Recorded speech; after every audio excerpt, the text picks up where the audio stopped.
జగిత్యాల జిల్లా మల్యాల మండలంలోని integrated hostel విద్యార్థుల మృతిపై వార్డెన్ వివరణ ఇచ్చారు. ఇద్దరు విద్యార్థులు స్నానం కోసం కుంటివైపు వెళ్లినట్లు తోటి విద్యార్థులు చెప్పారని తెలిపారు. విద్యార్థులు కనిపించకపోవడంతో మరో ఉపాధ్యాయుడితో కలిసి ఘటనా స్థలానికి వెళ్లినట్లు చెప్పారు. కుంట వద్ద విద్యార్థుల దుస్తులు కనిపించడంతో అధికారులకు సమాచారం అందించినట్లు తెలిపారు.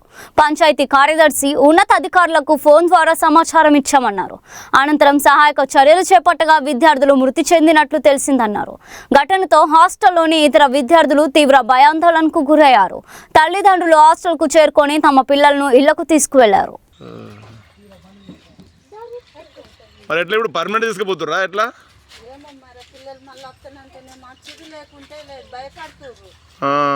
అదే అదే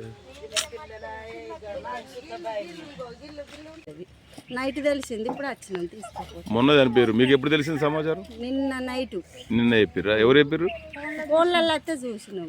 ఇక్కడ నుంచి ఇన్ఫర్మేషన్ వేములవాడ నుండి వచ్చినాము. మా బాబు 4th క్లాస్, బాబుని తీసుకెళ్తున్నాము. ఇక్కడ ఇద్దరు పిల్లలు చెర్లవాడి చనిపోయారని తెలిసింది. దానివల్ల మాకు భయమై మా పిల్లలకు కూడా అలాంటివి జరగవచ్చు, ఇలాంటి రెస్పాన్సిబిలిటీ లేని హాస్టల్లో మాకు కూడా భయం అవుతుంది. అందుకనే తీసుకెళ్దామని వచ్చినాము. మీ పేరు? మా పేరు భవానీ. చెప్పండి. నేను integrate hostel BC hostel warden అండి.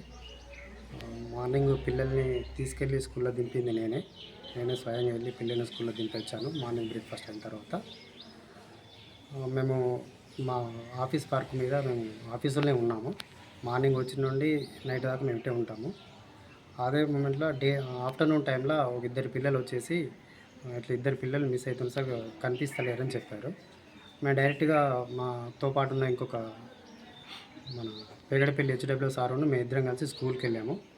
అప్పుడు ఆ స్కూల్లో విఠల్ సార్ ఉన్నారు, ఆ సార్ను కూడా కలిసాము. ఏం జరిగిందో తెలుసుకున్నాము. మేము ముగ్గురం కలిసి వెతకడం ప్రారంభించాము. పిల్లలు చెప్పిన ఇన్ఫర్మేషన్ ప్రకారం ఇటు వెళ్ళి ఉంటారని అటు వెళ్ళాము. ఆ గుట్టపూర్ సైడ్ అటు వెళ్ళాము. అక్కడ ఒకటి మొరం కోసం తగిన గుంతలా పెద్ద గుంటలాగా ఉంది. అక్కడ వాటర్ స్టోరేజ్ ఉంది. ఆ ఒడ్డు పక్కన పిల్లల యొక్క డ్రెస్సులు ఇప్పేసి ఉన్నాయి, ఇంక్లూడింగ్ డ్రాయర్తో సహా ఇప్పేసి ఉన్నాయి. కాబట్టి కొంచెం భయం అనిపించింది. భయం అనిపించిన తర్వాత వెంటనే ఒకసారి ఎందుకైనా మంచిదని పేరెంట్స్ కూడా కాల్ చేశాను. పిల్లలకి ఇంటికి వచ్చిరా అని తెలుసుకున్నాను. వాళ్ళు రాలేరని చెప్పారు. ఆ తర్వాత ఎందుకు మాకు డౌట్ అనిపించేసి ఇమ్మీడియట్లీగా పంచాయత్ సెక్రటరీ గారికి కాల్ చేశాను. నేనే చేశాను. చేసి అన్న విషయం ఇది, ఎవరన్నా ఈ ఇంట్లోకి దిగి చూసేవాళ్ళు ఎవరైనా ఉంటే కొంచెం తీసుకురండి అని చెప్పాను. తను ఇమ్మీడియట్గా రెస్పాండ్ అయ్యి తను ఇద్దరిని తీసుకొని మన సర్పంచ్ జయప్రసాద్ తీసుకొని వచ్చారు. ఆ ద్వారా ఒకరి అందరికీ తెలిసింది.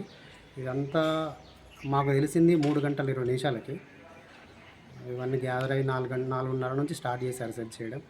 6:14 వరకు బయటకు వచ్చాయి. ఇంత లోపల నేను 4:30 4:45 వరకు నేను మా డిస్ట్రిక్ట్ ఆఫీసర్ కూడా రిపోర్ట్ చేశాను.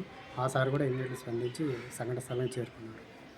ఇక మిగతా జరిగిందంతా విషయం మీకు తెలుసు. పిల్లలు ఎక్కడ స్కూల్ నుండి వెళ్ళారు? ఇక్కడ నుండి వెళ్ళారు? స్కూల్ నుండి 3 గంటలకు వాష్రూమ్ కానీ అడిగి వెళ్ళారని సార్ చెప్పారు. వాళ్ళు వచ్చి ఇక్కడ హాస్టల్ నుండి బట్టలు తీసుకుని వెళ్ళినట్టు అంటున్నారు. లేదు సార్, అట్లాంటి అయితే నేను సీసీ ఫుటేజ్ కూడా చూశాను. అట్లా తీసుకెళ్ళినట్టు కూడా నాకు కనిపించలేదు.